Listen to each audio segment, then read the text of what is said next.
চলো চলো আমি কীভাবে হেয়ার স্পা করি তোমাদের সাথে আজকে শেয়ার করা যাক। তো সবার আগে আমি এখানে ইউজ করেছি লরিয়ালের হেয়ার স্পা ক্রিম, তার সাথে একটু অ্যাম্বুস আর হেয়ার সিরাম।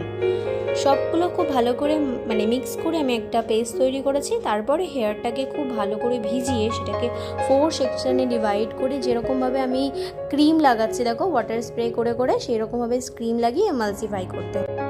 এই রকমভাবে মাসাজ করে যদি তোমরা স্পাটা করো, তারপর একটা স্টিম দেওয়া হয়, সেইটা করলে তোমাদের ড্রাই ড্যামেজ যেরকমই হেয়ার থাকুক না কেন, প্রতি মাসে একটা করে যদি তোমরা স্পা করতে পারো, হেয়ারটা খুব সফট হয়ে যায়। তোমরা নিজেরাই বুঝতে পারবে রেজাল্টটা এত সুন্দর হয়ে যায় হেয়ারটা। 5 মিনিট স্টিম দেওয়ার পরে আমি 10 মিনিট অপেক্ষা করলাম হেয়ারটার মধ্যে হিটটা অবজর্ভ হওয়ার জন্য। তারপরে খুব ভালোভাবে ওয়াশ করার পরে 60% ড্রাই করতে হলো হেয়ারটাকে, কারণ এরপরে আমি সিরাম লাগাবো। এখানে আমি লরিয়ালের সিরামই ইউজ করেছি। খুব ভালো করে শাফট পার্টেতে বেশি লাগাতে হবে, রুটে হালকা করে টাচ আপ দিয়ে যেরকম